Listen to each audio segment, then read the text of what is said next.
Good morning everybody. मेरा नाम है आनंद सिंह और विजय स्थान में स्वागत करता हूं मैं आपका। आज का जो हमारा टॉपिक है वो है कोयला। तो कोयला जी एक मिनरल है, एक रिसोर्स है और वो मिलता है भारत में। ऐसी हम बात करते हैं, यानी कि कोयला एक खनिज है, वो एक संसाधन है और उन दोनों खनिज और संसाधन दोनों चीज़ों का हम भारत के अंदर बात करेंगे कि भारत में आखिर कोयला क्यों और कहाँ मिलता है और उस कोयले के यूज़ क्या हैं, उस कोयले की इम्पोर्टेंस क्या है, ये भी हम बात करने वाले हैं। तो मेरा नाम है आनंद सिंह, विजय स्थान चैनल है, इसमें मैं आपका स्वागत कर रहा हूँ। सबसे पहले मैं बता दूं कि भारत में जो कोयला है वो कोयला मिलता है ये वाला जो इलाका है 78 डिग्री ईस्ट लॉन्जिट्यूड, यानी 78 डिग्री पूर्वी देशांतर के पूर्व वाले हिस्से के अंदर मिलता है कोयला। आगे बात करते हैं कि कोयला जो है ये कोयला है क्या एग्जैक्टली। तो कोयला मैं बता दूं आपको एक प्रकार का कन्वेंशनल एनर्जी रिसोर्स है। कन्वेंशनल वो होते हैं जिन्हें हम पीढ़ी दर पीढ़ी इस्तेमाल करते जाते हैं, यानी पीढ़ी दर पीढ़ी। पीढ़ी दर पीढ़ी का मतलब यह है कि अभी तक हमने उनका अल्टरनेटिव कोई खोजा नहीं है। हम उनको बार बार हर पीढ़ी में हमारे फोर फादर्स भी उनको इस्तेमाल करते जा रहे हैं, यानी ये है परंपरागत। इन्हें दूसरे शब्दों में बोलें तो परंपरागत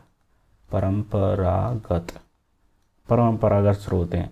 तो ये तो हैं परंपरागत, यानी कि जिनको हम इस्तेमाल करते आए हैं। और उनके अगर हम एग्जाम्पल लें तो जैसे कोयला तो उनका प्राइमरी एग्जाम्पल मैंने बता ही दिया होगा। इसके अलावा पेट्रोल है, डीजल है और भी बहुत सारे हैं, जैसे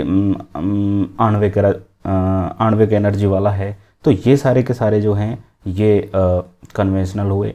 अब मैं बता दूं आपको कि इसकी हिस्ट्री क्या है। तो कोयले की हिस्ट्री पैदा होती है कार्बोनिफेरस एज के अंदर।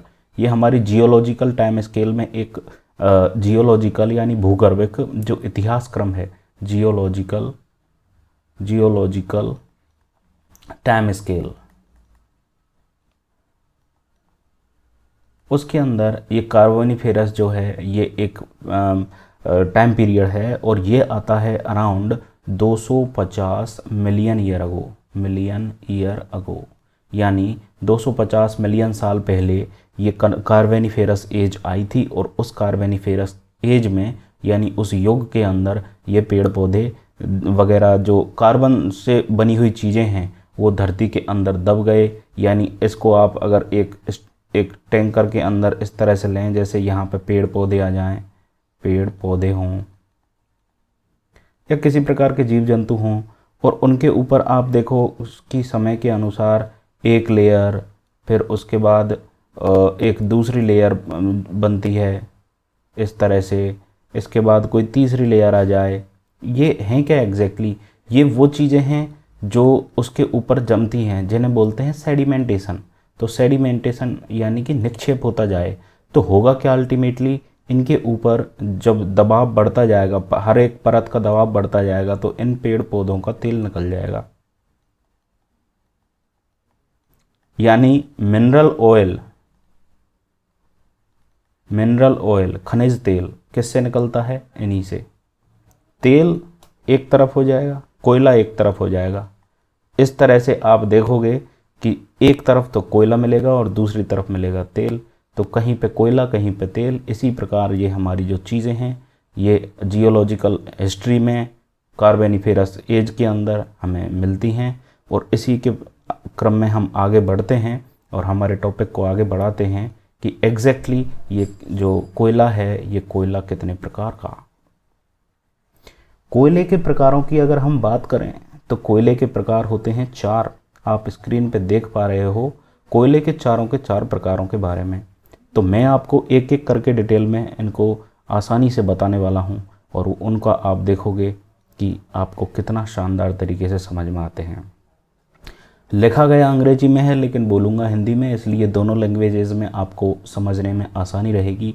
बहुत सारी चीज़ों को आप पर्सनली कनेक्ट कर पाओगे। आप जो आपकी प्रीवियस नॉलेज है वो नॉलेज आपके काम आएगी यहाँ पे। मैं पेन का इस्तेमाल करता हूँ, लाल पेन का, और यहाँ पे लाल पेन नहीं है इसलिए मैं ये इस्तेमाल करूँगा। एंथ्रासाइट ABLP, इनको सबसे पहले तो ये अल्फ़ाबेट याद रखना आप, ABL और P, L और P, यानी कि anthracite for A, bituminous for B, lignite for L and P for पीट। इस तरह से हम चारों के चार अल्फ़ाबेट याद रखेंगे। तो ABLP, इस तरह से आप इनकी जो क्वालिटी है, यानी कि इनकी जो क्वालिटी है वो क्वालिटी घटते हुए क्रम में जमेगी इस तरह से ABL और P, यानी कि सबसे अच्छी,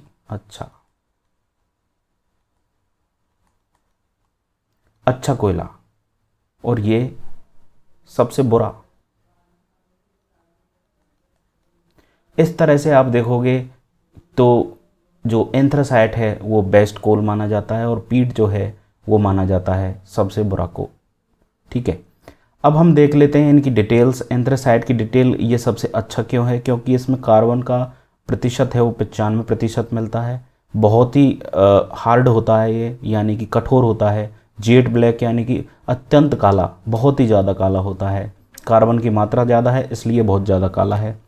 जलता है ब्लू लाइट के साथ, यानी कि आपने जैसे LPG की लौ देखी होगी उसी प्रकार इसकी जो लौ है, LPG सिलेंडर की गैस में का जो घरों में चूल्हा इस्तेमाल होता है वहाँ पे, उसी प्रकार कुछ एंथ्रासाइट की भी जो जलने की लौ है वो नीली होती है।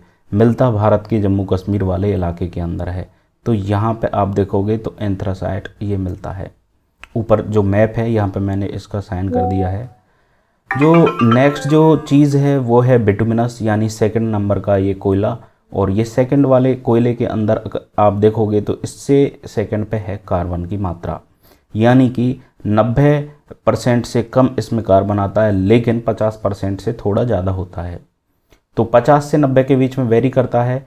तो इसका रंग जो है वो एकदम काले से थोड़ा काला कम पड़ जाएगा, यानी ब्लैकिश, यानी थोड़ा काला, काले जैसा थोड़ा काला, इस तरह से ये ब्लैकिश कलर बन जाएगा। ब्लू फ्लेम में जलेगा ये बात इंपॉर्टेंट है। ब्लू फ्लेम में जलेगा, यानी कि ये भी ब्लू में है और ये भी ब्लू में है, लेकिन इसकी ब्लू जो होती है बजाय इसके थोड़ा सा पीलापन लिए होती है, पीलापन लिए हुए, पीलापन लिए हुए। तो इसका इस्तेमाल कोक के तौर पे भी किया जा सकता है। ये एक कैटेगरी होती है कोयले को इस्तेमाल करने की, कोक और नॉन कोक की तरह, जो हमारे आयरन इंडस्ट्री में आती है। हीट जो होती है, हीट इसकी ठीक ठाक होती है, यानी कि बजाय औरों के जो लिग्नाइट और पीट है उनके मुकाबले इसकी ज़्यादा है। लोकेशन इसकी कहाँ मिलती है? तो झारखंड, उड़ीसा, पश्चिम बंगाल, छत्तीसगढ़ और मध्य प्रदेश। अगर भारत के मैप में हम देखें तो हमने जो 78 डिग्री ईस्ट का जो इलाका चूज़ किया था वो इलाका ही यहाँ पे हमें दिखाएगा। ये वाला यहाँ पे हमें देखने को मिलेगा क्या? बिटुमिनस। ठीक है जी, ये सेंट्रल इंडिया का, यानी कि ईस्टर्न पोर्शन का एक प्लेट्यू इलाका है और वहाँ पे हमको देखने को मिलता है ये। तो इसके बाद में चलते हैं आगे वाले जो टॉपिक है, और वो है लिग्नाइट वाला। ये लिग्नाइट जो है इसके अंदर बिटुमिनस की तुलना में और कम मिलता है। क्या कार्बन परसेंट? वो है 40% के आसपास, 40 से 50% या 40 से 55% भी बोला जा सकता है। कार्बन जो है उस कार्बन को आप देखोगे कि थोड़ा कम होते हुए भी ये जो कार्बन है यहाँ पे अवेलेबल होता है बजाय पीट के थोड़ा ज़्यादा। तो यहाँ पे इसका जो रंग है वो ब्राउन कलर के लिए होता है। इसको हम बोलते हैं भूरा कोयला। ठीक है जी, इसको बोलते हैं क्या? भूरा ब्राउन, भूरा कोयला। तो इस तरह से ये हो जाता है भूरा कोयला। इसमें रहती है स्मोक, यानी कि धुआं बहुत ज़्यादा देता है, और हीट जो देता है, हीट बहुत कम देता है। लोकेशन की बात करें तो ये राजस्थान, तमिलनाडु, असम और झारखंड में, यानी डिस्क्रीट प्लेसेस पे ये मिलता है देखने को। राजस्थान में मिलेगा, तमिलनाडु में मिलेगा, तमिलनाडु में मिलेगा, और असम में मिलेगा। ये कुछ इलाके हैं जहाँ पे ये लिग्नाइट मिलता है। पीट जो है, पीट भी हमारा अगर हम बात करें तो ये लकड़ी के जैसा होता है और एकदम पीली वाली फ्लेम के अंदर जलता है। जैसे लकड़ी जलती है सेम उसी प्रकार से पीट जो है लकड़ी की तरह जलता है। कार्बन की प्रतिशत इसमें बहुत कम होती है और इसकी लोकेशन की अगर हम बात करें यानी मिलता कहाँ है भारत में, तो कश्मीर और नीलगिरी की पहाड़ियों के आसपास वाले क्षेत्र में ये मिलता है।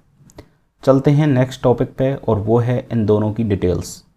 गोंडवाना और टर्सरी काल के जो कोयले हैं उन कोयलों के डिटेल्स। तो हमारा जो कार्बेनिफेरस है, कार्बेनिफेरस युग हुआ था, उस कार्बेनिफेरस युग के बाद में जब हमको कोयला ढूंढने में ज़रूरत महसूस हुई तो उस प्रकार हम ढूंढ पाए कोयला, और वो मिला हमें गोंडवाना के तौर पे यहाँ पे और टर्सरी के तौर पे यहाँ पे। एग्जैक्टली ये भी उसका सब डिवीज़न है। जो कार्बेनिफेरस युग है उसका ही एक क्लास है गोंडवाना कोल, और टर्शियरी कोल भी उसका ही एक पार्ट है।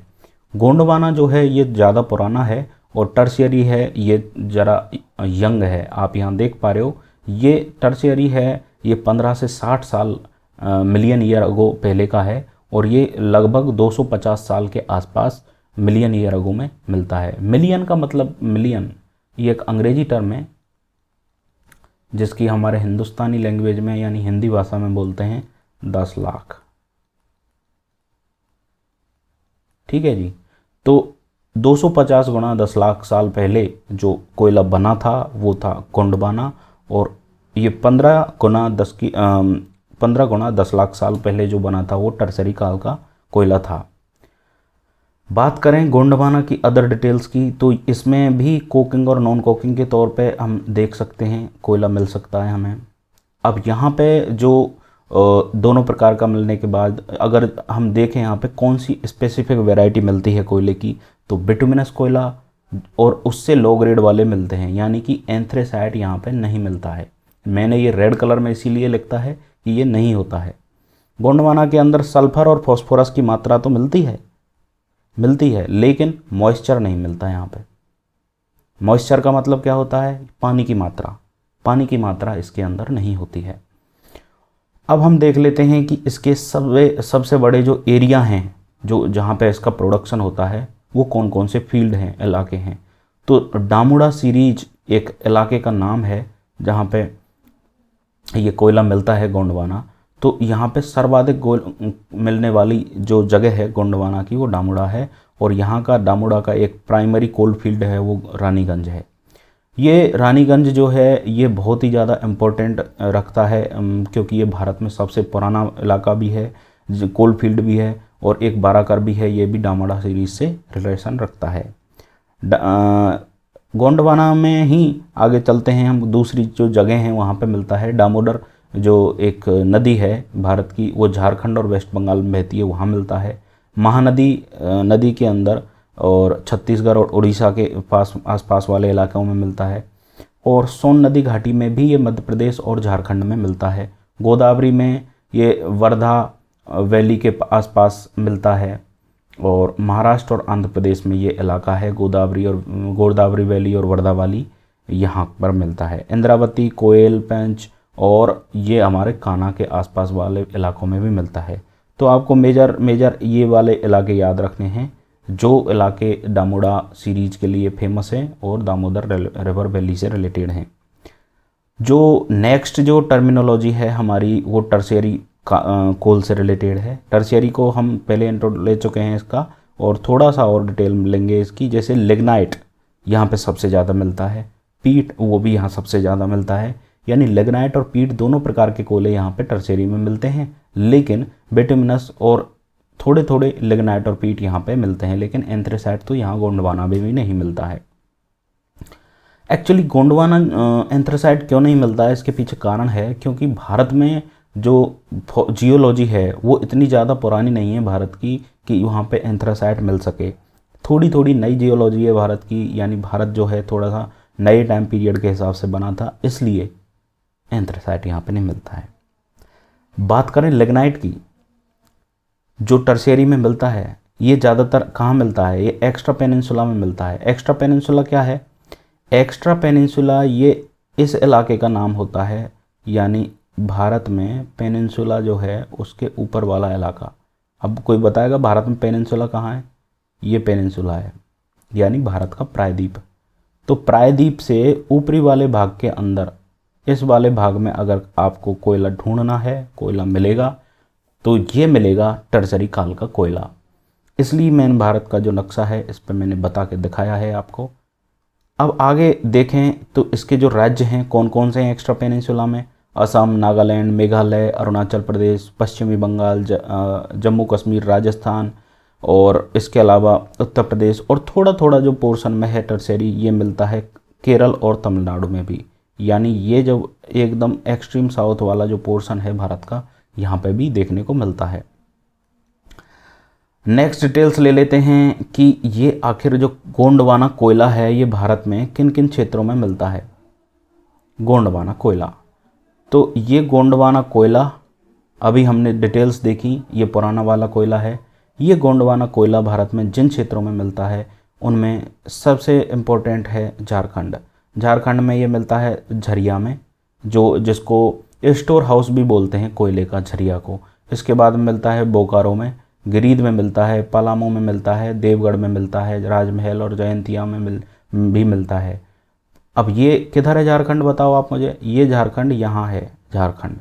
पश्चिम बंगाल कहाँ है? पश्चिम बंगाल यहाँ है। पश्चिम बंगाल में कैसे मिलता है, कहाँ मिलता है? रानीगंज, भारत का सबसे पुराना।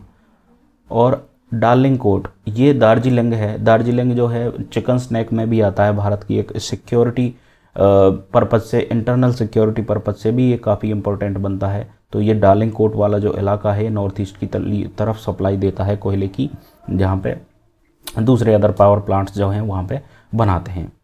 उड़ीसा जो है, आप उड़ीसा को देखोगे ये कोस्टल बेल्ट वाला क्षेत्र है उड़ीसा। यहाँ पे ओडी मैंने लिखा हुआ है, उड़ीसा का एक कोड वर्ड की तरह इस्तेमाल किया हूँ इसके। तो तालचर जो है यहाँ पे, तालचर झील के आसपास वाले इलाके के अंदर भी ये मुझे मिला है, और आपको भी मिलेगा। आप जाओगे तो तालचर में आपको कोयला मिल सकता है, बिल्कुल। आप बिल्कुल जाइए वहाँ पे और एक अपना जियो टूरिज़्म करिए। भारत में बहुत स्कोप है जियो टूरिज़्म का। तालचर के अलावा ये रामपुर और इब नदी के अंदर भी मिलता है। बात करें हम दूसरे वाले की, जो ज़िला है वो है छत्तीसगढ़। तो छत्तीसगढ़ देखोगे आप तो ये वाला जो इलाका है ये छत्तीसगढ़ का इलाका है। ये भारत के मध्य में है। मध्य प्रदेश और उड़ीसा के बीच में जो इलाका आता है वो छत्तीसगढ़ कहलाता है, जो राज्य आता है वो छत्तीसगढ़ कहलाता है। और इस छत्तीसगढ़ में ही आप देखोगे तो गेवरा, भारत की सबसे बड़ी जो खान है वो गेवरा खान है। भारत की सबसे पुरानी खान है रानीगंज खान है। भारत की सबसे बड़ी खान है गेवरा खान। वो जो गेवरा माइन है, लार्जेस्ट माइन ऑफ इंडिया, ये छत्तीसगढ़ में मिलती है। कोरबा, हसदो, अरनंद और बीरमपुरा, चिरमिरी, झिलमिली और लखनपुर, जोहिला, सोनहाट और तातापानी, ये सारे के सारे इलाके हैं छत्तीसगढ़ के अंदर। छत्तीसगढ़ की जो कोयल माइन हैं, कोयले की खदानें हैं, वो इन इलाकों में मिलती हैं। कोरबा का नाम तो आप वैसे भी बहुत बार आपने सुना होगा। झिलमिली और चिरमिरी को भी आप बहुत आसानी से याद रख सकते हो, ये शब्द ही ऐसे हैं इसलिए। महाराष्ट्र में अगर आप देखोगे कि कोयला मिलता कहाँ है तो ये कामठी में मिलता है। महाराष्ट्र है इधर का पश्चिमी क्षेत्र में, भारत का जो प्रायद्वीप है वहाँ के पश्चिम में है, उत्तर पश्चिम वाले कॉर्नर में। तो वहाँ पे आप महाराष्ट्र में देखोगे कि तो कामठी में मिलेगा, चंदा वर्धा वैली के अंदर मिलेगा, भांदेर में मिलेगा और वन और यावतमाल में भी मिलेगा। तेलंगाना और आंध्र प्रदेश वाले क्षेत्रों में अगर हम देखें इसको, ये तेलंगाना और आंध्र प्रदेश वाले क्षेत्र हैं। तेलंगाना एक्चुअली थोड़ा बाद में भारत में एक नया स्टेट बना है, इसलिए आप देखोगे कि ज़्यादातर इनको जो इनके रिसोर्स हैं, इनके जो इंफ्रास्ट्रक्चर है उसको कॉमन तौर पर इस्तेमाल किया जाता है या कॉमन बताया जाता है जनरल स्टडीज़ के पर्पज़ पे। इसलिए अपन अगर हम देखना चाहें यहाँ पे तो तेलंगाना में सिंगरेणी, अब मैं हिंदी में लिख के दिखा देता हूँ इनको एक बार। एक तो है सिंगरेनी,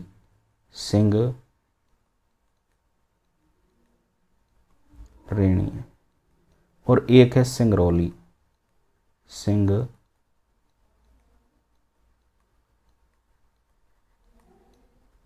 अब आप देखोगे कि सिंगरैली जो है, सिंगरौली, ये तो है मध्य प्रदेश के अंदर, ये वाला इलाका। सिंगरेणी जो है ये तेलंगाना में है। काफ़ी कंफ्यूजिंग से जो टर्म हैं, जो नाम हैं वो मैंने आपको बता दिए हैं। आंध्र प्रदेश के अंदर आप देखोगे तो काठागोदाम, तंडूर, पंडूर और गोदावरी नदी की जो घाटी है वहाँ पे आप इनको पाओगे। इस तरह से हमारा जो गोंडवाना कोयले का जो डिस्ट्रीब्यूशन है भारत में वो देख पाए अपन। जो नेक्स्ट है वो है टर्शियरी पीरियड का, यानी कि तृतीयक काल का कोयला। भारत में कहाँ मिलता है उनको आप देख लीजिए एक बार। ये मैप को मैंने हाईलाइट किया हुआ है। तो यहाँ पे असम का जो आप इलाका देख पाओगे वो असम का इलाका जो होगा वो होगा नजीरा, मेकेर, माकुम और लखौनी, दिल्ली, जयपुर वाला। ये वाले क्षेत्र जो हैं असम के, यहाँ पे ये देखने को मिलता है। अरुणाचल प्रदेश में भी आप देखोगे तो नामचुक, नामरूप, नामफुक ये वाले जो क्षेत्र हैं यहाँ पे आपको देखने को मिलेगा। मेघालय के अंदर गारो, खासी और जयंतिया जो यहाँ की पहाड़ियाँ हैं वहाँ पे आपको देखने को मिलेगा। जो इसके क्षेत्र हैं उनको मैं बता दूँ आपको, दारनगिरी, चेरापूंजी, मेवलंग और लैंगरेन वाले क्षेत्र हैं। तो इस तरह से कुछ हमारा ये मैप बनता है और इस मैप में आप देखोगे कि ये जो मैंने हाईलाइट वाला इलाका जो बना रखा है यहाँ पे आपको देखने को ये मिलेगा।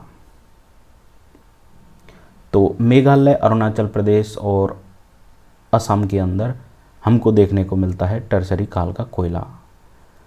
आगे चलते हैं हम, लिग्नाइट और पीट हमको कहाँ पे मिलते हैं एग्जैक्टली। तो लिग्नाइट जो है वो लिग्नाइट सबसे ज़्यादा मिलता है तमिलनाडु में, और तमिलनाडु में भी हमको देखने को मिलेगा, वो मिलेगा नेवेली में। नेवेली जो कोल्ड फील्ड हैं, नेवेली के जो कोयले की खदानें हैं वो कडलोर में 1956 में बनी, लिग्नाइट से रिलेटेड है ये। गुजरात में भी कच्छ, उमरसर और लेप्सी भरूच के नाम से जानी जाती हैं ये खाने, यहाँ पे हैं। राजस्थान में बाड़मेर में कपूर्डी, जलीपा, भादरेस और गिरल हैं। बीकानेर के अंदर पालना, गुड़ा, बीठनोक और बरसिंगसर हैं। नागौर के अंदर एग्यार, मेड़ता, मातासुख और कसनऊ हैं। और आप अगर पीठ को ढूंढने चलो तो मिलेगा आपको नीलगिरी पहाड़ियों में और कश्मीर पहाड़ी में। इस तरह से हमने हमारा जो कोयला है उस कोयले के डिस्ट्रीब्यूशन को देखा, जांचा, समझा, परखा। अब हम इसका देख लेते हैं एनालिसिस। एनालिसिस बहुत ज़्यादा इम्पोर्टेंट है, तो मैं आपको बताऊंगा क्वेश्चन पढ़ के, आप क्वेश्चन को अपने हिसाब से भी पढ़ सकते हो। आप इस एनालिसिस को अगर एक बार देखना चाहते हो तो आप देखो कि आपने कितना सीखा इस लेक्चर के अंदर। आप वीडियो रोक कर और इसको पढ़ सकते हो, समझ सकते हो, उसके बाद में आप आंसर दे सकते हो। तो मैं पढ़ के सुना देता हूँ। तालचर, दामोदा एवं पंचेत कोयला सीरीज किससे संबंधित हैं? तो मैं आपको बताऊंगा, ये हरियाणा पीजीटी 2021 के अंदर पूछा गया क्वेश्चन है। तो ये जो क्वेश्चन है इसका हम आंसर देख ही लेते हैं, आखिर मैं आपको बता दूं कि हमने ये कवर किया है या नहीं। तालचर, दामुड़ा एवं पंचेत कोयला सीरीज किससे रिलेटेड है? तो गोंडवाना काल से संबंधित ये प्रश्न था, जिसका आंसर था गोंडवाना कोयला। इसके अलावा गोंडवाना तंत्र के अंदर, गोंडवाना जो एक सिस्टम है, गोंडवाना रॉक सिस्टम, उसमें वो किस नदी में सबसे ज़्यादा पाए जाते हैं? क्या वो रामगंगा में मिलते हैं, क्या झेलम में मिलते हैं, क्या घाघरा में मिलते हैं? नहीं जी, वो दामोदर में मिलते हैं। दामोदर नदी इसका उदाहरण है। छत्तीसगढ़ की असिस्टेंट प्रोफेसर 2014 की एग्जाम में पूछा गया क्वेश्चन है। नेक्स्ट एक जो क्वेश्चन है वो है, निम्न में से कौन सा एक कोयला क्षेत्र सोन नदी घाटी में स्थित नहीं है? आप मुझे बताओ कि सोन नदी घाटी है कहाँ? सोन है मध्य प्रदेश के अंदर, इसलिए मध्य प्रदेश में उमरिया, सिंगरैनी, सुहागपुर और तातापानी, इनमें से जो सिंगरैनी है वो नहीं है। मैंने क्या बताया? सिंगरैनी कहाँ है, सिंगरौली कहाँ है? सिंगरौली मध्य प्रदेश में है और सिंगरैनी जो है कहाँ पे है? तेलंगाना में। इसलिए ये जो आंसर है इसका सिंगरैनी आएगा। अगर यहाँ पे होता सिंगरौली तो वो होता मध्य प्रदेश में, तो इसका ही आंसर एक भी नहीं होता, नन ऑफ द अबव हो जाता, क्योंकि सिंगरौली तो मध्य प्रदेश में है एग्जैक्टली। एक और क्वेश्चन है, ये काफ़ी इम्पोर्टेंट है। भारत में जो दिए गए कोयला क्षेत्र में उनको आप एक सूची से दूसरी सूची को मिलाना है। कोयला क्षेत्र है और राज्य है। तालचार, कोरबा, सिंगरौली और उत्तरी कर्णपुरा।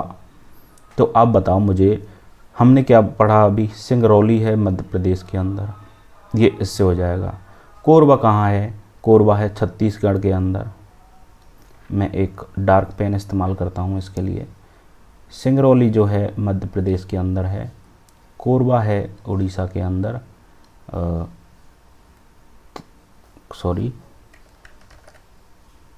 कोरबा जो है छत्तीसगढ़ के अंदर है। और ये जो तालचर है, कोरबा हो गया छत्तीसगढ़ के अंदर, तालचर हो गया उड़ीसा के अंदर, और उत्तरी कर्णपुरा जो हो गया वो झारखंड के अंदर। इस तरह से हमारा जो क्वेश्चन है वो हम देख सकते हैं, सॉल्यूशन कर सकते हैं उसका। नेक्स्ट जो क्वेश्चन है, भारत में प्रथम कोयला खान कहाँ खोदी गई थी? क्या ये रानीगंज में थी, क्या धनबाद में थी, क्या आसनसोल में थी, और क्या ये झरिया में थी? झरिया में नहीं थी, आसनसोल में नहीं थी, धनबाद में भी नहीं थी, ये रानीगंज में थी। कौन? भारत की प्रथम कोयला खान। एक और बहुत ज़्यादा इम्पोर्टेंट क्वेश्चन है, वो यूजीसी नेट 2014 में पूछा गया है। कोयले के उत्पादन की मात्रा तथा गुणवत्ता के संबंध में भारत का सबसे पुरातन तथा सबसे समृद्ध कोयला क्षेत्र कौन सा है? भारत का सबसे पुरातन और भारत का सबसे समृद्ध, बिना देखे आप आंसर रानीगंज लगा सकते हो। ये इसके कंपटीशन में है, माकूम, नजीरा, झरिया और बोकारो, लेकिन इस जैसा कोई नहीं। इस तरह से हमने हमारे जो कोयला है उस कोयले का एनालिसिस किया, कोयले के संसाधनों के बारे में समझा, कोयला मिलता कहाँ है इसको देखा। अब आप मुझे बताइए, ये इतने सारे गरीब इलाकों के अंदर है, भारत के ग्रामीण इलाकों के अंदर है, तो कितने सारे लोगों को नौकरी देता होगा। इंफ्रास्ट्रक्चर भारत में कोयले का इतना शानदार है कि आपके पास जो लाइट आ रही है 99% चांस है कि वो कोयले से ही आ रही है। ये हमने कोयला समझा, कहाँ है, कैसे है, क्यों मिलता है, कितने प्रकार का होता है, क्या हिस्ट्री है, क्या इसकी जियोग्राफी है, ये सारी चीज़ें हमने समझी, इकोनॉमी भी समझी। तो मैं आपसे इजाज़त लेना चाहूँगा। नाम है आनंद सिंह। आप चैनल को सब्सक्राइब कीजिए, और विजय स्थान के नाम से जो चैनल है वो हमारा जाना जाता है। आप चैनल को सब्सक्राइब कीजिए, लाइक कीजिए, कमेंट कीजिए, शेयर कीजिए। Thank you very much.